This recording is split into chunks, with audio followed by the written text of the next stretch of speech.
Hello everyone. So hope you are doing well. And today we are going to start with another chapter, that is surface chemistry, DPP number 49. Okay, so start करते हैं first question से. First question says, which of the following statements is not true about the oil and water type emulsion? तो किस type का emulsion है? Oil and water. So oil and water emulsion क्या हो गया हमारे पास? ऑयल यहाँ पे डिस्पर्स्ड फेज है and water is the dispersion medium. ठीक है. अब फर्स्ट ऑप्शन है, on addition of a small amount of water no separate layer of water appears. तो जो ऑयल एंड वाटर इमल्शन होता है, इसके लिए हम क्या बोलते हैं? These emulsions can be diluted by adding any amount of dispersion medium. इसका मतलब ये जो emulsions होते हैं, ये इन्हें हम dilute कर सकते हैं by adding any amount of dispersion liquid. कितना भी amount of dispersion liquid आप डाल दो, ये dilute हो जाएंगे और कोई भी separate layer form नहीं होगी. On the other hand, अगर हम इसमें dispersed phase डालेंगे, पर dispersed phase अगर हम इसमें mix करेंगे, तो एक separate layer form हो जाएगी dispersed phase की. ठीक है. तो यहाँ पे oil हमारा dispersed phase है और वाटर हमारा यहाँ पे डिस्पर्जन मीडियम है. ठीक है. डिस्पर्स्ड फेज बोल दो या फिर डिस्पर्स्ड लिक्विड बोल दो. ठीक है. इमल्शंस तो लिक्विड इन लिक्विड होते हैं, तो डिस्पर्स्ड फेज यानी कि डिस्पर्स्ड लिक्विड और water is the dispersion medium.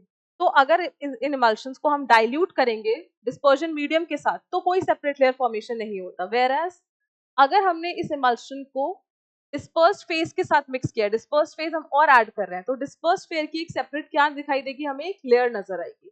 तो अब ऑप्शंस देखते हैं. पहला बोल रहा है, on addition of a small amount of water no separate layer of water appears. बिल्कुल सही बात है. आप स्मॉल अमाउंट डालो या कोई भी अमाउंट डालो, सेपरेट लेयर वाटर की अपीयर नहीं होगी, विच इज करेक्ट.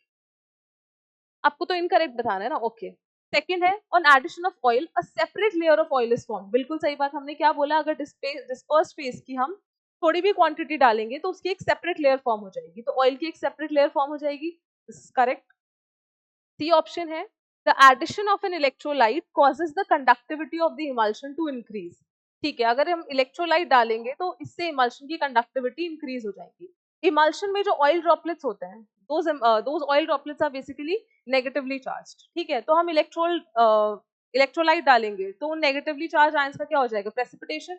और उसकी वजह से कंडक्टिविटी जो है इस इमल्शन की क्या कर जाएगी? इंक्रीज कर जाएगी. तो ये बात भी सही है. डी ऑप्शन है, the addition of a small amount of oil soluble dye renders the entire emulsion correct. अगर हमने इस इमल्शन में थोड़ा स्मॉल अमाउंट ऑफ क्या डाला है? Oil soluble dye. कैसी डाई डाल रहे हैं? Oil soluble dye. तो वो बोल रहे हैं जो एंटायर इमल्शन है वो कलर्ड हो जाए. सी, जो ऑयल सॉल्युबल डाई है वो तो डिस्पर्स्ड फेज, मतलब ऑयल यहाँ पे डिस्पर्स्ड फेज है, और जो डाई डाल रहे हैं वो ऑयल सॉल्युबल है, यानी वो तो डिस्पर्स्ड फेज में ही सॉल्युबल होगी ना. जो हमारा डिस्पर्जन मीडियम है दैट इज वाटर, उसमें तो नहीं डिसॉल्व होगी. अगर उसमें डिसॉल्व नहीं होगी तो एंटायर इमल्शन कैसे कलर्ड हो जाएगा?